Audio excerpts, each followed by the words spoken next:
Have you ever wondered, where did we get the names of the kings of ancient Egypt? How did we know there was a first, second, and third dynasty, all the way to the famous pharaohs we know today? Who recorded this history? And did the pharaohs even have history books? The truth is, there wasn't just one book.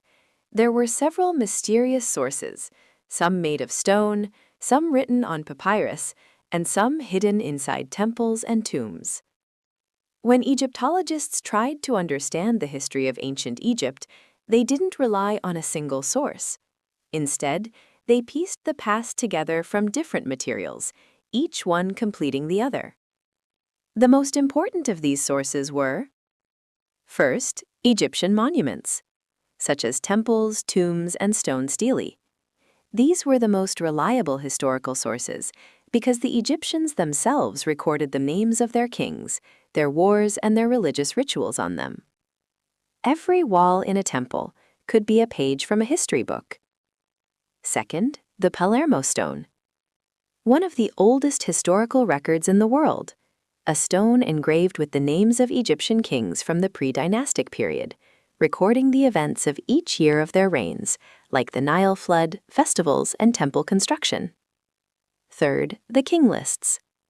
These were lists of royal names, found in different places, such as the Karnak king list, the Abydos king list, the Saqqara king list. These lists helped scholars arrange the kings in order and understand who ruled before whom. The most famous of them is the Abydos king list, carved in the temple of King Seti I. Fourth, the Turin papyrus, a very long papyrus containing the names of Egyptian kings and the length of each of their reigns in numbers. It was a real treasure for scholars because it helped them calculate the chronological order of Egypt's rulers. Fifth, genealogical texts. These were inscriptions written in tombs, recording the lineage of priests and high officials. Through them, scholars were able to know who lived during whose reign and connect historical events together. Sixth, the history of Menetho, an Egyptian priest who lived in the Ptolemaic period and wrote Egypt's history in Greek. His most important contribution was dividing the rulers of Egypt into dynasties, a system we still use today. Seventh, the writings of Greek and Roman historians, such as Herodotus, Diodotus, and Strabo. These people visited Egypt and wrote about its customs and history.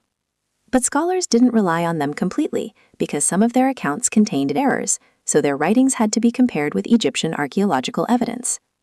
Each of these sources